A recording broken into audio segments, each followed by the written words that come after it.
વિચાર ક્રાંતિ ન્યૂઝમાં હું વિનોદ ભટ્ટ આપ જોઈ રહ્યા છો વિચાર ક્રાંતિ ન્યૂઝ।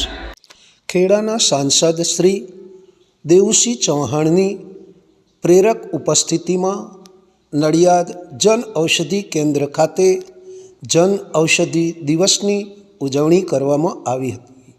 ખેડા જિલ્લામાં કુલ 18 જન ઔષધિ કેન્દ્રો કાર્યરત છે। આવનાર એક વર્ષમાં વધુ નવા જન ઔષધિ કેન્દ્ર કાર્યરત કરવામાં આવશે એમ ખેડા સાંસદ શ્રી દેવુસિંહ ચૌહાણે જણાવ્યું હતું।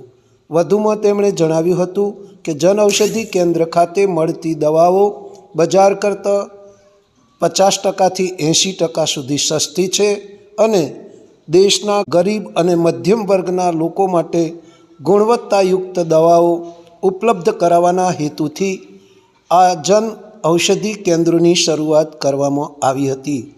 7 માર્ચને જન ઔષધિ દિવસ તરીકે ઉજવવામાં આવે છે, જે અન્વયે ખેડા સાંસદ શ્રી દેવુસિંહની મુખ્ય ઉપસ્થિતિમાં નડિયાદના વૈશાલી સિનેમા રોડ પર આવેલ જન ઔષધિ કેન્દ્ર ખાતે જન ઔષધિ દિવસની ઉજવણી કરવામાં આવી હતી।